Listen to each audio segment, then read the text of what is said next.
कहानी की शुरुआत 6 स्टूडेंट से होती है जिन्हें फॉरेंसिक के आखिरी एग्जाम की ट्रेनिंग के लिए एक सुनसान जगह ले जाया जा रहा था। इस टीम में मेगन, उसका बॉयफ्रेंड डैनियल और उनके 4 दोस्त जॉश, पैट्रिक, लोरी और केट शामिल थे। वो जगह घने जंगल के बीचों बीच थी।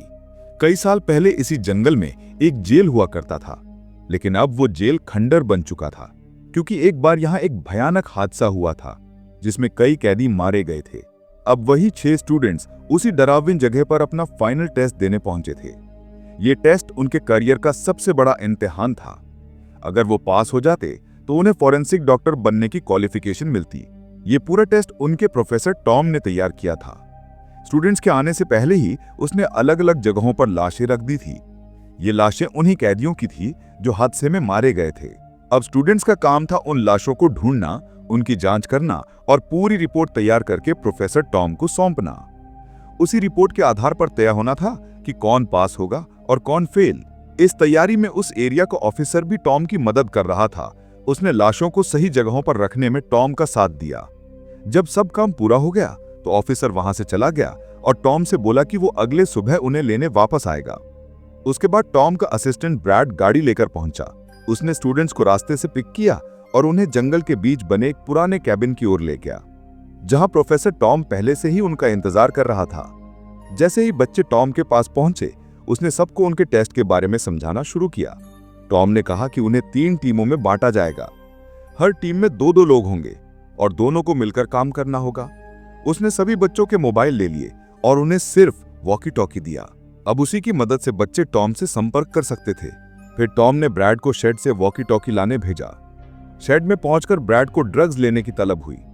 जैसे ही उसने ड्रग्स जलाने के लिए माचिस जलाई, गलती से वहां रखा एक डिब्बा गिर गया।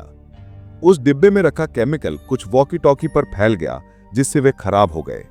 ब्रैड ने तुरंत सामान बचाने की कोशिश की, लेकिन तब तक नुकसान हो चुका था।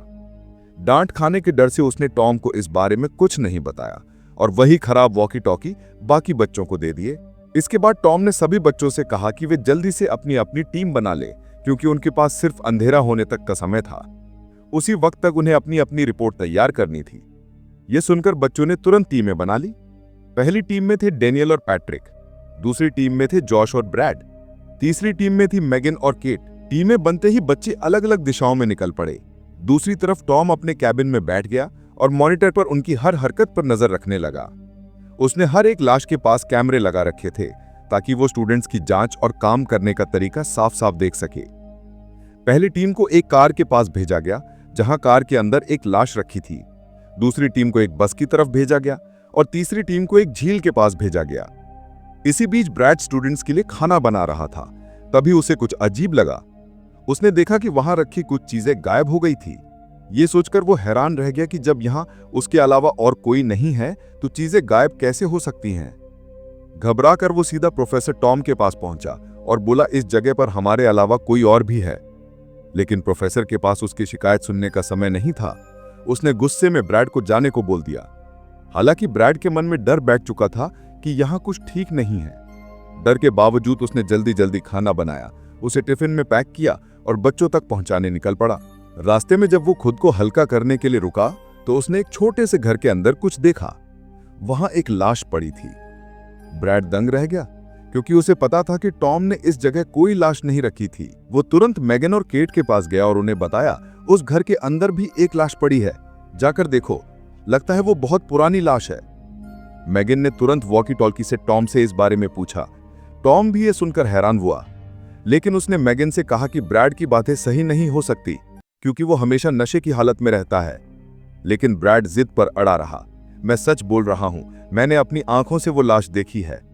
आखिर में केट उसके साथ गई और जैसे ही उसने देखा वहां वाकई में लाश पड़ी थी। उसका हाल बहुत बुरा था। ऐसा लग रहा था कि वो हफ्तों से वहीं सड़ रही थी। केट ने तुरंत टॉम को इसकी जानकारी देने की कोशिश की, लेकिन वॉकी टॉकी ठीक से कनेक्ट नहीं हो रहा था। उसकी बातें टॉम तक साफ नहीं पहुंच पा रही थी। इसी बीच ब्रैड ने देखा कि वो लाश सांस ले रही थी। ये देखकर वो तुरंत केट के पास भागा और चिल्लाया, वो लाश जिंदा है। लेकिन इस बार केट ने ब्रैड की बातों को नजरअंदाज कर दिया। उसे भी लगने लगा कि ब्रैड ने ज्यादा नशा कर लिया है। उसने शांत स्वर में कहा, शायद तुम्हें भ्रम हो रहा है। चिंता मत करो, मैं टॉम की लाश की जांच के बाद इसकी भी जांच कर लूंगी। ये बोलकर वो वहां से चली गई। ब्रैड अब बहुत डर चुका था। वो डेनियल और पैट्रिक के पास टिफिन देने पहुंचा और दोनों को सब कुछ बताया। उसने चेतावनी दी, इस जंगल में कुछ ऐसा है जो हमें अभी तक दिखाई नहीं दे रहा, हमें सावधान रहना होगा। ये बोलकर वो वहां से चला गया। ब्रैड की बातें सुनकर डेनियल और पैट्रिक थोड़ी देर के लिए सहम गए और सोचने लगे कि अचानक उसे क्या हो गया है। फिर भी दोनों ने तय किया कि वे लाश की जांच करेंगे। जांच पूरी करने के बाद उन्होंने वॉकी टॉकी से अपनी रिपोर्ट टॉम तक पहुंचाने की कोशिश की, लेकिन कनेक्शन नहीं हो रहा था। यह देखकर वे दोनों कैबिन की ओर लौटने लगे। चलते चलते अचानक पैट्रिक नीचे गिर पड़ा। उसी समय उसने दूर एक आदमी को भागते हुए देखा। उसने आंखें मल के फिर देखा, लेकिन इस बार वहां कोई नहीं था। पैट्रिक भी अब डर गया था। उसने डेनियल को यह बात बताई। डेनियल ने उसे दिलासा दिया और कहा, लगता है तुम भी ब्राइड की बातों से ज्यादा डर गए हो। टेंशन मत लो, हमारे अलावा यहां और कोई नहीं है। फिर वे दोनों कैबिन की ओर बढ़ गए। दूसरी तरफ मैगन अपना काम पूरा करने के बाद एक खाली कैबिन में बैठ गई और अब तक लाश से मिले सभी डेटा को लिखने लगी। इसी बीच केट उस घर में पड़ी लाश के बारे में जानकारी लेने गई, लेकिन जैसे ही केट घर के पास पहुंची, उसे हैरानी हुई। लाश वहां नहीं थी। वो समझ ही नहीं पा रही थी कि लाश अपने आप कैसे गायब हो गई। जब उसने टॉम से संपर्क करने की कोशिश की तो फिर से उसे कोई सिग्नल नहीं मिला। उधर ब्रैड भी कैबिन की ओर लौट रहा था। तभी उसके पीछे से एक आदमी उसकी तरफ बढ़ता हुआ दिखाई दिया। ब्रैड ने जैसे ही उसे देखा, उसका दिल जोर जोर से धड़कने लगा। उसे तुरंत समझ आ गया कि यह वही आदमी था जिसे उसने छोटे घर में देखा था। वो घबरा कर भागने लगा, लेकिन भागते भागते ठोकर खाकर जमीन पर गिर पड़ा और वहीं बेहोश हो गया। इधर केट भी कैबिन की ओर लौट रही थी। थोड़ी दूर आगे बढ़ने पर उसने अचानक दूर किसी आदमी को खड़ा देखा, लेकिन वो इंसान जैसा बिल्कुल नहीं लग रहा था। वो पूरी तरह सोललेस दिखाई दे रहा था, मानो कोई ज़ॉम्बी हो। उसे देखकर केट डर के मारे वहां से भागने लगी। ज़ॉम्बी भी उसका पीछा करने लगा। भागते भागते केट झाड़ियों में फंस गई और उसका हाथ एक झाड़ी में अटक गया। तभी ज़ॉम्बी उसके पास आया और सबसे पहले उसकी उंगलियों पर हमला किया, फिर धीरे धीरे उसके हाथ की ओर बढ़ा। केट दर्द से चिल्ला रही थी और अंत में ज़ॉम्बी ने उसके गले पर हमला किया और उसे पकड़ने की कोशिश की, लेकिन केट में अभी भी जान बची थी। वो जैसे तैसे ज़ॉम्बी को अपने से दूर धकेलती हुई, रेंगती हुई आगे बढ़ी। इस बार ज़ॉम्बी उस जगह फंस गया और केट वहां से सुरक्षित निकल गई। जब जॉश और लेरी बस के नीचे पड़ी लाश की जांच कर रहे थे, तभी उन्होंने वहां से एक साया सा गुजरते हुए देखा। वे पहले ही इस काम से डरे हुए थे और अब और भी घबरा गए। डर के मारे दोनों ने सब कुछ वहीं छोड़ दिया और सीधे कैबिन की ओर भाग गए। उधर मैगन कैबिन में केट का इंतजार करते करते थक चुकी थी, इसलिए वो केट को ढूंढने जंगल में निकल गई। चलते चलते उसे जंगल में कुछ आवाजें सुनाई दी। वो उस आवाज की ओर गई और देखा कि केट जमीन पर पड़ी है, जख्मी और खून में लथपथ। मैगन ने जल्दी से केट को उठाया और कैबिन में ले गई। उसने उसकी चोट ठीक करने की कोशिश की और वॉकी टॉकी से मदद मांगने लगी, लेकिन वॉकी टॉकी भी ठीक से काम नहीं कर रहा था। दुर्भाग्य से खून ज्यादा बहने के कारण केट की मौत हो गई। ये पल मैगन के लिए बेहद दुखद और डरावना था। उसे लग रहा था कि इस जंगल में जरूर कुछ ऐसा है जिसने केट को मार डाला। डर के मारे उसने तुरंत कैबिन का दरवाजा और खिड़कियां बंद कर दी और फिर दरवाजे के एक कोने में बैठ गई। दूसरी तरफ ब्रैड दौड़ते हुए टॉम के पास आया और बोला, सारे बच्चों को तुरंत बुलाओ, हमें यहां से तुरंत निकलना होगा, नहीं तो सबकी जान खतरे में है। मैंने आते समय एक ज़ॉम्बी देखा। लेकिन प्रोफेसर ने ब्रैड की बातों को बेवकूफी समझा और उसे डांटने लगा। जब ये दोनों बहस कर रहे थे, मॉनिटर पर एक ज़ॉम्बी दिखाई दिया, लेकिन टॉम ने उसे देखा तक नहीं। तभी अचानक सारा इलेक्ट्रॉनिक सामान बंद हो गया। दरअसल ब्रैड ने पहले जो केमिकल वायर पर गिराया था, उसका थोड़ा हिस्सा जनरेटर की वायर पर भी गिर गया था। इसी वजह से मॉनिटर और बाकी इलेक्ट्रॉनिक उपकरण बंद हो गए। ये देखकर टॉम उसे गुस्से में भड़क उठा। फिर उसने इमरजेंसी जनरेटर चालू करने की कोशिश की, लेकिन उसकी बैटरी भी खत्म हो चुकी थी। उधर डेनियल और पैट्रिक वापस कार के पास पहुंचे, क्योंकि उनका कुछ जरूरी सामान वहीं रह गया था। लेकिन वहां पहुंचते ही उन्होंने देखा कि कार में पड़ी लाश आधी खाई हुई थी। डेनियल को लगा कि ये किसी जंगली जानवर का काम है, लेकिन पैट्रिक को ऐसा नहीं लगा और डर के मारे वो वहां से भाग खड़ा हुआ। इसी बीच मैगन बहुत डरी हुई थी। तभी केट ज़ॉम्बी बनकर सीधे मैगन पर हमला करने लगी। मैगन ने खुद को बचाने के लिए चाकू उठाया और केट पर वार किया। पूरे शरीर में किए गए वार के बाद केट शांत हो गई, लेकिन मैगन का दिल तेजी से धड़कने लगा, सोचते हुए कि ये सब क्या हो रहा है। उसी समय जोश और लैरी टॉम के पास आए। जोश ने कहा, मैंने जंगल में एक अजीब इंसान देखा। ब्रैड ने कहा, देखा टॉम, मैंने कहा था कि ज़ॉम्बी इस जंगल में है। लेकिन टॉम उनकी बातों पर यकीन नहीं कर रहा था। उसे लग रहा था कि ये सब तो बस एक बहाना बना रहे हैं ताकि इस प्रोजेक्ट को यहीं खत्म किया जा सके। इस दौरान पैट्रिक अकेला था। तभी एक ज़ॉम्बी ने उसका पीछा करना शुरू कर दिया। पैट्रिक जैसे तैसे वहां से भागने लगा, लेकिन पीछे से एक और ज़ॉम्बी भी आ गया। दोनों ज़ॉम्बी ने पैट्रिक को घेर लिया और उस पर हमला किया और उसे टुकड़ों में काटकर मार डाला। अब डैनियल भी कैबिन में आया। उसने देखा कि ना तो उसका दोस्त कैबिन पहुंचा था और ना ही मेगन का कुछ पता था, इसलिए वो हथौड़ा लेकर मेगन को ढूंढने निकल पड़ा और जोश और लोरी पैट्रिक को ढूंढने निकल गए।